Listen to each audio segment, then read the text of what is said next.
প্রিয় দর্শক, স্বাগত জানাচ্ছি বেঙ্গল নিউজ 24 লাইভে।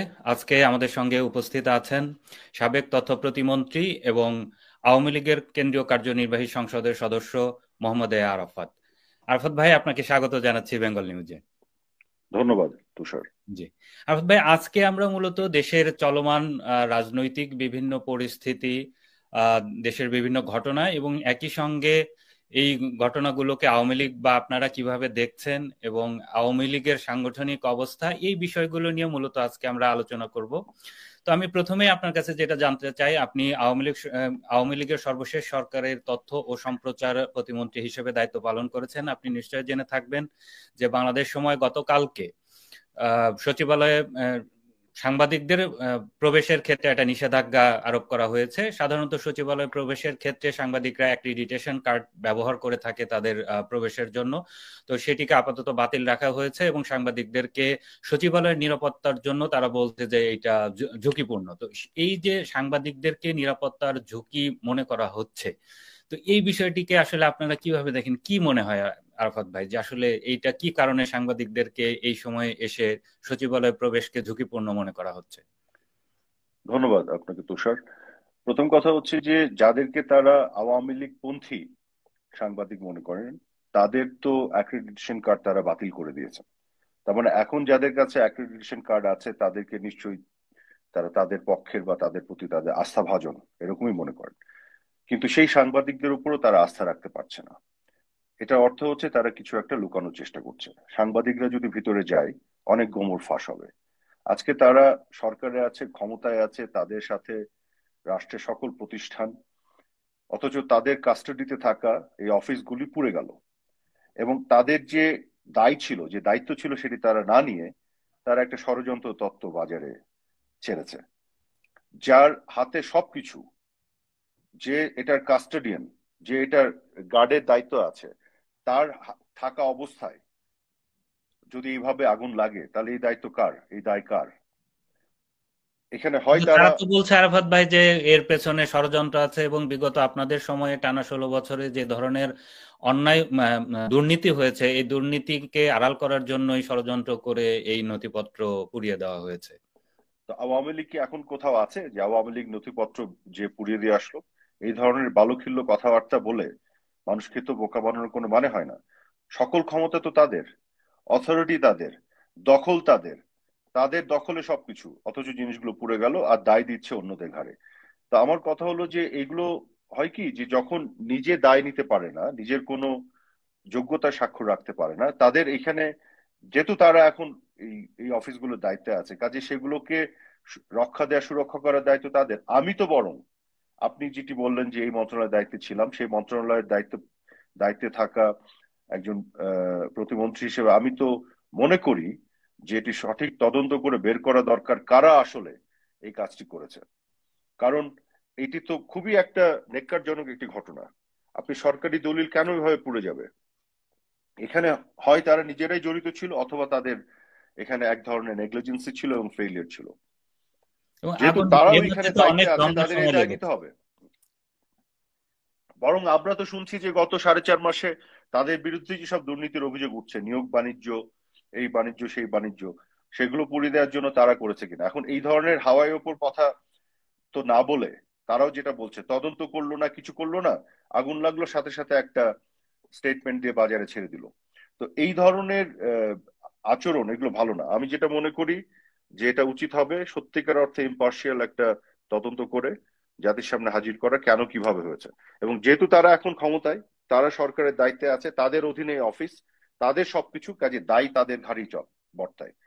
এবং তারা যদি এই অভিযোগ করে যে আমাদের কেউ ষড়যন্ত্র করেছে, সেটাও প্রমাণ করার দায়িত্ব তাদের। যতক্ষণ না করতে পারছে তার আগ পর্যন্ত তাদেরকে কিন্তু এই দায় নিতে হবে। যেমন কথা হলো, এই যে এই ধরনের পাল্টাপাল্টি করার প্রয়োজন নেই।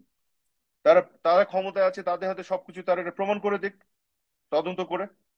কিন্তু বলছে যে আওয়ামী লীগ আমলের আমলারাই এখনো সচিবালয়ে নেতৃত্বে আছে, তারাই আওয়ামী লীগের সঙ্গে যোগসাজশ করে এগুলো ঘটিয়েছে কিনা। আর তাহলে তারা ক্ষমতা ছেড়ে দেখ, তারা যদি দেশ চালাতে না পারে। এসব এসব কথা বলতে লাভ নাই। আওয়ামী লীগের আমলের বিভিন্ন বিষয় নিয়ে তাদের কত অভিযোগ, অথচ এই আমলেও তো শেয়ার মার্কেটে ধস দেখলাম আমরা, হাজার হাজার কোটি টাকা চলে গেল। এই আমলে তো আমরা দ্রব্যমূল্যের ঊর্ধ্বগতি আরো বেড়ে যাচ্ছে। তো এখনো চাঁদাবাজি সিন্ডিকেট আছে, তারা যেটা বলতো যে চাঁদাবাজি সিন্ডিকেট, এটা আটকাতে পারছে না। এই আমলে এখনো বিভিন্ন প্রকল্পের ব্যয় তারা বৃদ্ধি করে যাচ্ছে, হাজার হাজার কোটি টাকা বৃদ্ধি করছে। তো যেগুলো নিয়ে আওয়ামী লীগ আমলে আমাদেরকে তারা দোষ দিত, তার সবকিছু তো হচ্ছে এবং করে যাচ্ছে, এবং আরো 10 গুণ বেশি করে হচ্ছে। তারা বলতো যে আইনের শাসন বলে কিছু ছিল না, এখন আছে। এই ডিএমপি কমিশনারই তো বলছে যে বিভিন্ন জনের নামে মিথ্যা মামলা দিয়ে চাঁদাবাজি চলছে, এটাকে আইনের শাসন বলে? তারা গণমাধ্যমের স্বাধীনতার কথা বলতো, এখন গণমাধ্যমে ঢুকে মাস্তানি করে আহ চাকরিচ্যুত করছে সাংবাদিকদের, অ্যাক্রেডিটেশন কার্ড বাতিল করছে, এখন যাদের অ্যাক্রেডিটেশন কার্ড আছে তাদেরকেও প্রবেশ নিষিদ্ধ করছে কিন্তু সেক্রেটারিয়েটে বলা বসে। তো হয় যে তো এই আওয়ামী লীগের আমলে কোনো কোনো মাধ্যম কোনো কথা বলতে পারেনি, নিউজ করতে পারেনি, আপনারা গণমাধ্যমে ব্যাপক নিয়ন্ত্রণ প্রতিষ্ঠা করেছিলেন। এখন করতে পারছে? এখন করতে পারছে? আওয়ামী লীগের আমলে তো সারাক্ষণ আওয়ামী লীগের বিরুদ্ধে সমালোচনা হয়েছে গণমাধ্যমে, এটা তো আপনারাই দেখেছেন। এবং কিছু কিছু টক শো ছিল, কিছু কিছু টেলিভিশন ছিল, তো সারাক্ষণ আওয়ামী লীগের বিরুদ্ধেই কথা বলতো। কিন্তু এখন আমি একজন ফর্মার মিনিস্টার হিসেবে এবং আওয়ামী লীগের কেন্দ্রীয় কার্যনির্বাহী সংসদের সদস্য হিসেবে আমি একটা স্টেটমেন্ট দিলে সেই স্টেটমেন্ট আজকে ছাপায় না।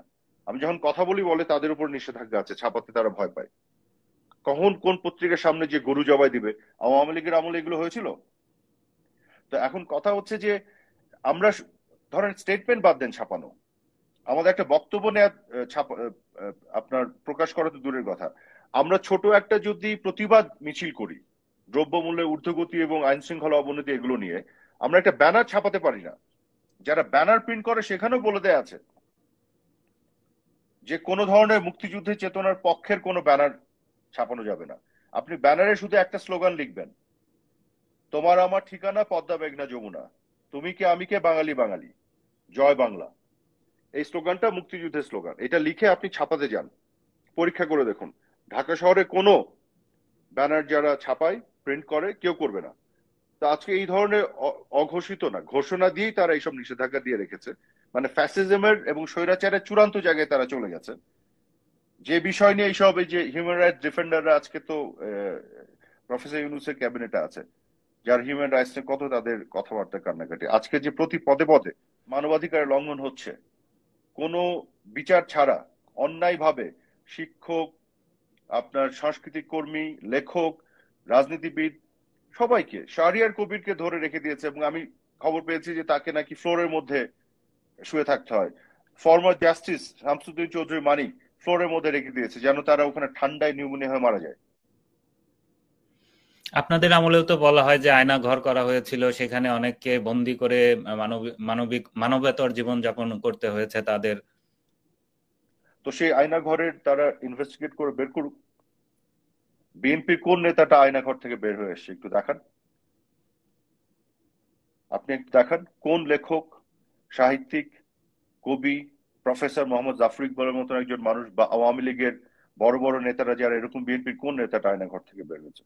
এবং সেই আয়না ঘরের বা এই যে এনফোর্স ডিসঅ্যাপিয়ারেন্স এর যে আপনার কমিশন করলো, সেই কমিশনের হেড এমন একটা লোককে বানাতে হলো যে হচ্ছে একজন জঙ্গির মামা শ্বশুর, এবং তারা যোগ সাজস করে এখন আর্মিতে যারা একবারে সর্বোচ্চ পর্যায়ে বিভিন্ন সময় দেশের জন্য সার্ভ করেছে তাদেরকে এখন ইমপ্লিকেট করার চেষ্টা করছে।